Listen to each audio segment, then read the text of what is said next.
What's up, guys? It's your girl Phoenix Novell, and once again, thank you for tuning in to Boss Bitch Tips. Today's episode is called How to Handle a Loved One Going Through Depression. Now, I have 4 points that I want to basically lay out for you guys that I think are the most crucial and important things to try to focus on and remember when you're dealing with somebody who has issues that are kind of bigger than your relationship, okay? I've been in relationships, and this video isn't just for intimate relationships. It's also for anybody that you care about, pretty much. Anybody who's important to you in your life, that you're around, and whose actions play a part in your experience, people who mean something to you and that you care about. It's not an easy road, and it's not always something that it usually isn't something that can be dealt with one and done. It's usually something that kind of ebbs and flows depending on what they experience in their life, depending on what events take place, and it can drop them into a very low abyss, and it can sometimes take longer to pull them from that place, and we're not always equipped with the tools to help them get through it. And more than that, we're not always able to separate ourselves from what they're dealing with.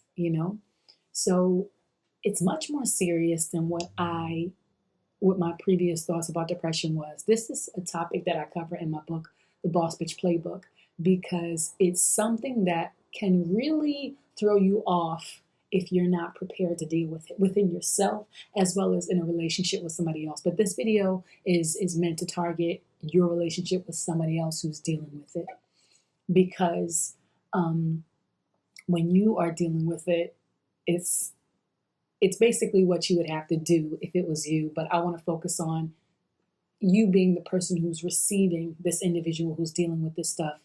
And maybe I'll make another video about how to deal with it yourself if you're going through it. But for now, here are my 4 main points to deal with somebody who's important to you that is going through depression or has to deal with the seriousness of depression. Number 1, understand that it isn't about you. Their highs and lows and their issues, depression isn't something that is always one-dimensional. Depression, you can ask a person who has depression and who deals with it what it's caused, what causes it or where it came from. And the thing I've found, especially when I was researching for my book and pulling from my own experiences, is that it's not a universal, this is what depression is and this is what causes depression. It's very different depending on that person. And they know what it feels like, and what it feels like is kind of like a sunken kind of feeling and a weight that makes them feel unmotivated to do anything, makes them feel a lack of self kind of importance and almost like an existential meaninglessness. There's just this feeling of gloom. But some people believe, and they say, oh, this is a chemical imbalance I've had since I was a kid. Some people say, well, when I went through this event in my life, I could never really get out of it, and so I've been like this ever since. You have doctors and people who have degrees who've studied psychology and really delved into the mindset of what depression is, who will say, yes, it's a chemical imbalance, or it's a medical thing, or it's something that's passed down from parents who are predisposed to it or suffer from it. And then you have some who say it can be something that is balanced by what you eat and the people you spend time around. If you change your thoughts, you change your mind. And so there are so many different points of view that to me is fascinating, because it allows you to understand and it frees you up from just trying to put this issue in a box. It frees you up from trying to say that that's what depression is and that's the only way. When you say a person is born with it, you're kind of taking away their power a little bit, And for some people, it says, okay, well, I can't do anything about it, and I'm fine with that. It's bigger than me. But I feel like if you give a person a chance to say, well, let's try this and try that, maybe this will help, then you give them more of an incentive to say, okay, maybe I can beat this thing. You have some people who believe they beat their own depression by changing their outlook of life, by changing their surroundings, getting out of bad relationships that are toxic, or changing their diet, and deciding that this is not how I want life to be. So it's very relative, and I think that that's something that we have to understand when it comes to my point number one. It's not about you. It's not about how they feel about you per se. It's about what it feels like to them. It could be something that makes them feel unworthy. And you can try all you want to try to instill in them the knowing that they are valuable and that they mean something. And you can shower them with all kinds of affection and attention and love and positive affirmations. But to a depressed person, the lens in which they are looking out into the world, the colors are not the same for them as they are for you, And so you have to understand that even if they mean something to you, and if the emotion is strong and you care about them, you might not always be able to express that level of value to them for them to receive it as such. So get out of your head, all right, and believing that it's something that you can do to force them to see things your way, or it's something that you did to push them into this place of depression. It's not about you, right? Which could affect your ego and to feel like you can't help them see things brighter. But it should also take the weight off of you to feel like you have to help them get out of this, because sometimes it's just the color in which they see life through, and it's much bigger than you. My second point is to understand that depression can have many layers and many causes. And I touched on this previously when I said to one depressed person, it could be, I was like this since I was a child. My parents had me on medication and they tried to get me to see things brighter and to not go into this slump. But I've tried everything and there's nothing I can do. Another person will say, ever since this event happened to me, I have not been able to get out of this. I haven't been able to forgive myself. I lost this person in my life and that person was everything. Somebody could say, once I changed the food I ate, I completely saw things differently. I started to love myself more. Once I went to therapy, there can be so many things that makes a person go to that dark place. And again, I think you should see this as a good thing, because it allows you to not, especially if it's something that they believe is because of an event that they can't change and have no control and power over. If that's what their reality is and that's what they believe caused them depression, then there's very little you can say or do to change, what they went through. Because that thing that they went through is very alive and very real to them.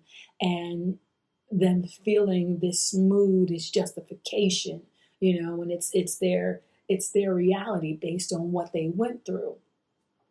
But if we embrace the idea that depression can be tackled from multiple layers, and many things can possibly just little by little get them up that ladder and out of that hole, then we're kind of giving them more hope to hold on to, right? And ourselves as well. Doesn't change, their belief, but it allows us to not feel like nothing can be done about it. And it allows them to feel like this is maybe not the end all be all for me, right? So again, understand that depression can have many layers and many causes. And the more aware we are of that, and the more receptive we are to that possibility, the more we allow room for hope, if you will. Number 3, be patient. Be patient. There will be times where their moods fluctuate. Depressed people can have really, really high days of like, they're out and about and they want to do something, they want to go and they want to create and just basically climb on top of the world and assert themselves. And then there are times when they just have absolutely no motivation at all to do anything. And again, if you go back to number one and understand that it isn't about you, then you allow them to express what depression feels like to them. You allow them to be open to, and you allow them the room to communicate what they're going through and not feel like they have to always be in this one place. Now, the thing about it is that you have some people who just feel normal in that space of depression. They feel like this is their natural default setting. I was speaking to a friend of mine not too long ago, and she was mentioning something about a writer, and I'm horrible because this is off the top. I'm remembering, so I didn't do any research to remember. But there's apparently a writer who wrote about the happiness default or the setting, how we all have kind of a basic setting of where our happiness level is. And some people's happiness is right here. And this is where they're kind of like, this is where they stay. This is where they feel the most natural and comfortable. And then some people's are up here. And then some people's are down here. Right? And so when they try to move past their happiness balance, it can feel fake or phony or unnormal or unnatural. Or I'm feeling like way off the top high right now, or I'm feeling extremely low, or I feel like I'm not being real, like I'm trying to force myself into this place where that's not natural for me. And it was something that I thought about because some people do just have a naturally high, bright disposition, and then you have those who don't. But what about those who want to vibrate higher, or those who kind of feel like they're always on and kind of want to be like, all right, I feel like I always need to be up and creating and doing and assert myself in the world. And sometimes I feel like I just want to not feel like I have to go after something. So what about those instances where people don't really necessarily like that natural setting that they have, right? We have to allow ourselves room to learn more and to grow and to be open and to discover what feels natural to us and what doesn't. And depression, for people who are depressed, they usually describe it, like I said, as just a lack of purpose, desire, and drive to do, be, or feel anything.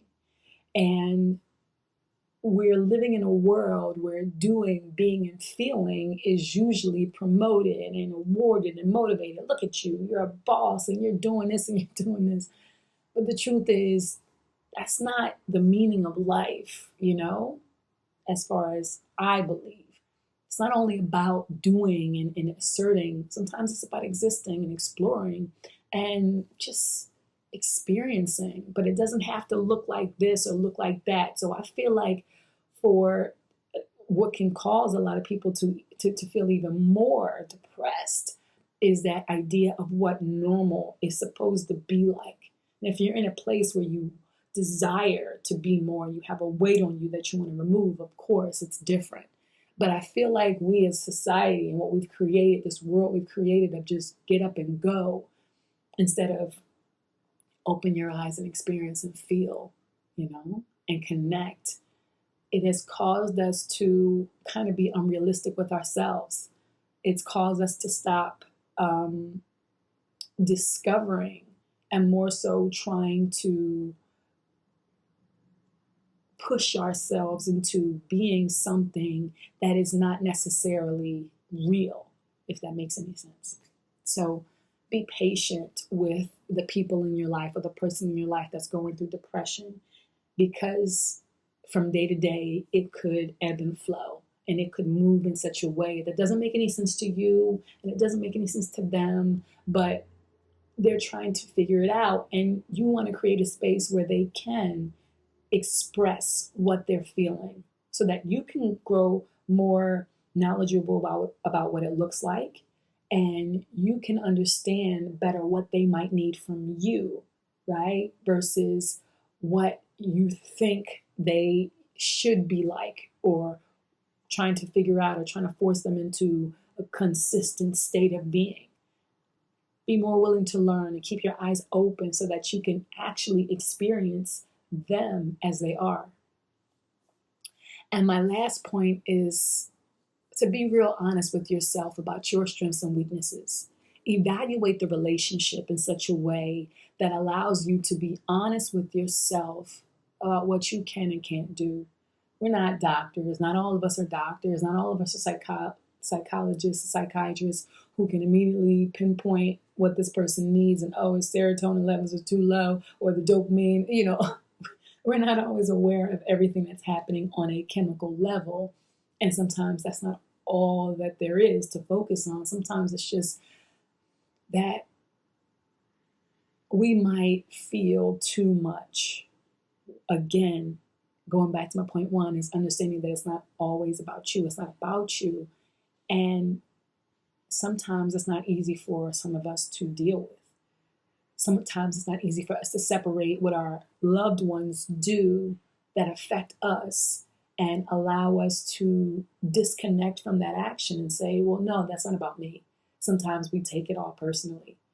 Oh, they're spiraling again, or they did this, or they didn't show up, or they lied, or they stole, or they cursed me out, or they cut me off, or they're not talking to me, or whatever they're doing. It's hard for us to sometimes detach from their actions and say, this isn't about me. They're going through something. And I want to be there for them when they're ready to talk about it and discuss it. Or sometimes being honest with yourself also involves saying, I'm not capable of being what they need me to be, because I'm not capable of giving them the attention that they need. I'm not capable of understanding where they're coming from. I'm not capable of taking myself out of the equation because I'm so engrossed in this relationship and I want them to be better. It's sometimes a very hard reality to face, that we're not always equipped to be patient. We're not always equipped to understand that it isn't about us. We're not always equipped to understand the many facets of depression. And we're not always able to stay in those relationships that take a toll on us and that we don't understand. So being honest and open with yourself about whether or not this relationship is taking a toll on you or making you grow as a person, be more loving, or if it's taking the life out of you and you just don't know how to maintain it without losing yourself, right? There's no right or wrong to that. Even if the person that you're dealing with or the people you're dealing with believe that you're giving up on them or failing them or walking away, just as they have to get through this and learn and understand and be patient with themselves and be honest, so do you. We're all human. We're all dealing with this thing called life and trying to figure it out. And my issues might not look like what depression is. My issues might not look like, what you're going through, but I have my own things to take care of and make sure that I'm working on, my own internal work to do to be the best version of myself that I can be. And if what we're doing as people who are related and connected to each other in some way is not helping me be the best version of myself in terms of my relationship with me and other areas of my life, then something has to go. So don't feel bad about those relationships that you are not necessarily equipped to fix, or those people that you can't always help in the way that you wish you could. Again, being honest with yourself doesn't always mean finding the most pleasant outcome for everybody that feels like it's the best outcome for everybody in the moment, even though you know it is. So hopefully this video helps some people out there who are dealing with depression in intimate relationships and family relationships and relationships with people that they care about. Hopefully this video sheds some light on some issues that can help you figure out what to do and better ways to cope with what is a very real and serious reality for some people. Thanks again, guys, for tuning into Boss Bitch Tips. And if you have any videos or ideas, if you have any ideas or comments that you want to discuss, make sure you email me at askthebaws@gmail.com. That's ASKTHEBAWSE @gmail.com. Peace.